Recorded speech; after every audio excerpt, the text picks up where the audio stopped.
become more famous for being involved in the civil rights struggle. Malcolm X. There's another in New York, Reverend Malik Galamison. El-Shabazz. I don't know if you've heard of him out here. Malcolm Shabazz. He's a Christian minister from Brooklyn, but has become famous for his fight against the segregated school system in Brooklyn. Reverend Cleave, right here, is a Christian minister here in Detroit. He's the head of the Freedom Now Party. All of these are Christian ministers.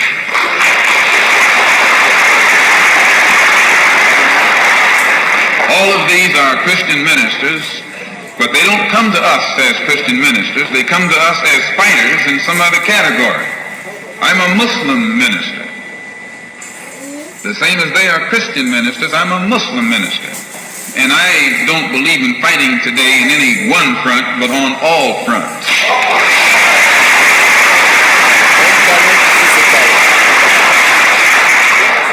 In fact, I'm a black nationalist freedom fighter.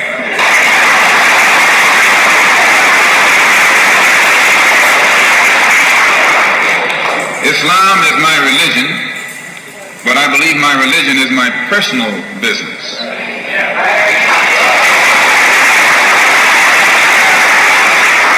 It governs my personal life, my personal morals, and my religious philosophy is personal between me and the God in whom I believe.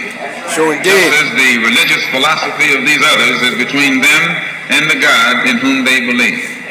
And this is best this way.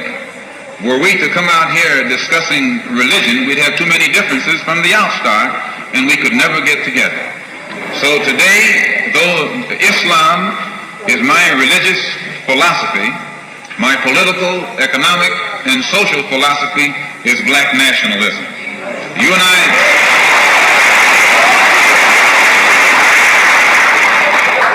As I say, if we bring up religion, we'll have differences, we'll have arguments, we'll never be able to get together.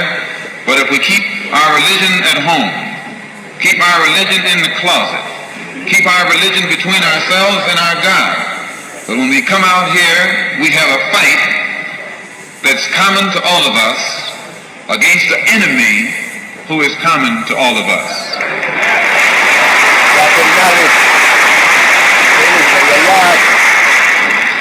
The political philosophy of black nationalism only means that the black man should control the politics and the politicians in his own community. The time when white people can come in our community and get us to vote for them so that they can be our political leaders and tell us what to do and what not to do is long gone.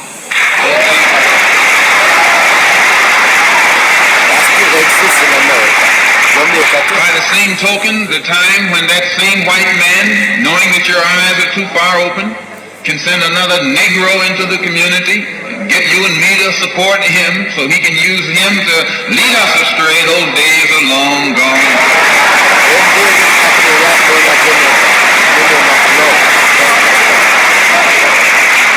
The political philosophy of black nationalism only means that if you and I are going to live in a black community, and that's where we're going to live, because as soon as you move into as soon as you move out of the black community into their community, it's mixed for a period of time, but they're gone, and you're right there all by yourself.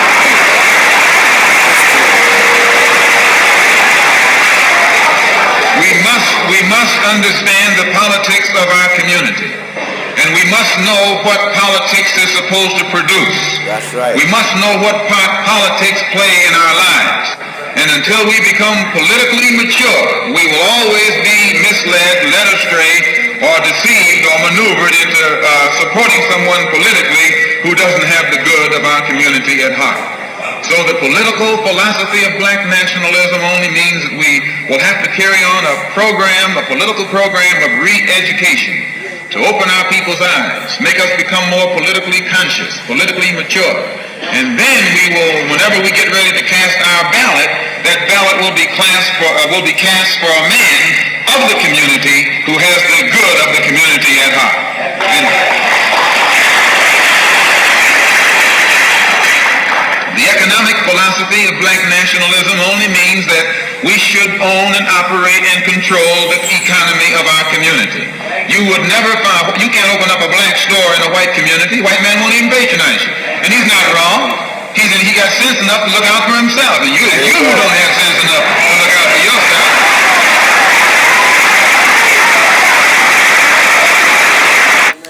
Yeah, man, powerful work by Malcolm X. And I presume you learn about this, man, you know. Read the first book. Ballot or the bullet. You can't get it by the ballot, politics, you get it by the bullet. And I read Afro-American history, autobiography, and what you call it, by enemy necessary. So in America and Jamaica, the same thing comes to politics. You're supposed to be in control. But some in Jamaica, them vote, hand out things, you know. But that's the part. But even the president 2023, some of them like vote, but they don't want no control. Them just lovable. Yeah, man, that's why a lot of them in Jamaica stay in Africa and just everything I love to them. So they don't, it make them lazy and weak. You know, so we can continue list of Malcolm X, you know. Malik El Shabazz. Some call him Malcolm Shabazz, because that's what Elijah Muhammad call him. Malcolm Shabazz. He didn't go to Saudi Arabia and get the name Malik El Shabazz. He had the name in the Nation of Islam, but he just kept using Malcolm because that was the name that got him out in the media, Malcolm X. So he kept using Malcolm X. You know, so I come back and listen to Malcolm X.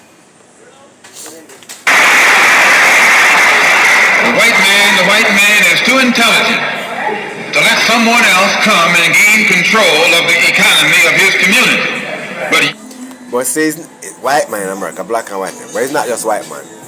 Indian, Chinese, everybody have a common sense. Don't let other people come in your community and rule you. That's nature. But black people in Jamaica, them just love everybody, you know. They don't deal with political equality, respect. They just stray. And them are the same one who love to talk about history and black history and slavery. And next month of February, you know, you're going to hear them on radio station, TV, and up here is a different perspective, but they're Christians. Because Malcolm X is a Muslim preaching to Christians. So how a different religion going to preach to Christian? Freedom is freedom, you know. Everybody have their free will. Because we didn't want to be a preacher. You know, if you feel you're God mighty and the Bible make you that straight, I don't see how people read the Bible so straight. Maybe they find them preacher who mislead them so much. You know, but in Jamaica, you learn from people overseas and you look at it in your own country, you know. So you learn. That's how I learn. So we're going to continue back. You will let anybody come in and control the economy of your community.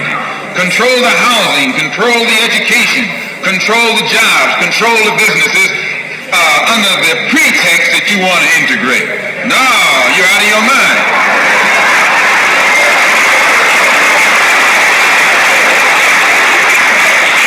The economic philosophy of black nationalism only means that we have to become involved in a program of re-education to educate our people into the importance of knowing that when you spend your dollar out of the community in which you live, the community in which you spend your money becomes richer and richer. The community out of which you take your money becomes poorer and poorer.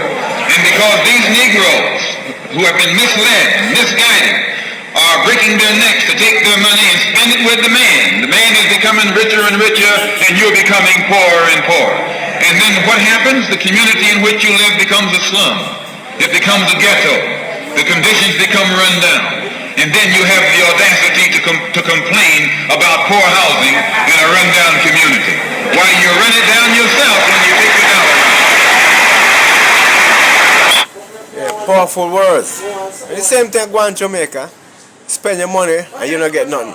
And no one owe you anything because you're free to go in the business place. You know, Jamaica don't have the problem like America, but you can look and see the same thing. Right here in Jamaica, enough of us, well, enough people criticize Chinese. They say Chinese are take over, Chinese do this, because say Chinese are educated in business. You know, enough people want business, but enough of them lazy with business. They just want to party, sing, and everything do it have fun and laughter. And if they didn't talk about a mighty God themselves, you know. So you see, it's a mentality, you know, education. You can't run on religion and don't look at politics. You have to blend religion with politics. It's one and the same. You cannot separate it. You know, as what Malcolm X said, you know, leave religion aside. In other part, him say, when the white man attack black people, he don't care what religion you're from. You could be a Baptist, you could be a Methodist, a Muslim, you're black. And yet, even that racial error black people can't get along because what? Different religion. Some say Jesus Christ, some say you don't believe in that. They look at each other different in the time of racial era. So that's American history back then. But you learn from the past and move on, you know. Enough for us in Jamaica, enough for them not read. Like me say, next month of Black History Month, you're going to talk about slavery, Marcus Garvey, Sam Shaw, Pablo, murder white people, and you know, it make them figure about them lazy. You know, their mentality just fun and laughter. And yet, you're free to express this thing in the media because it was in Jamaica. So you're free to express Jamaican history here. Free to talk about American history and media in Jamaica too because it exists, racial era, race power, but people move forward. But how long you going to move forward chatting, you know? Everything they watch, not just religion, no, I love things, sex. African Christians, like they love everybody that don't even preach love. And that's people see them as what? They're the only people sing about love in reggae music, dance. They're the only set of people who exaggerate, take to extreme, love, love, love. And people see them grow up and say, that's black people. That's African people, that is them. They don't talk about love, sing about love, like love the greatest, and you know, but body have 5 cents, use your 5 cents how you want, use it. G added the militant DJ activist out.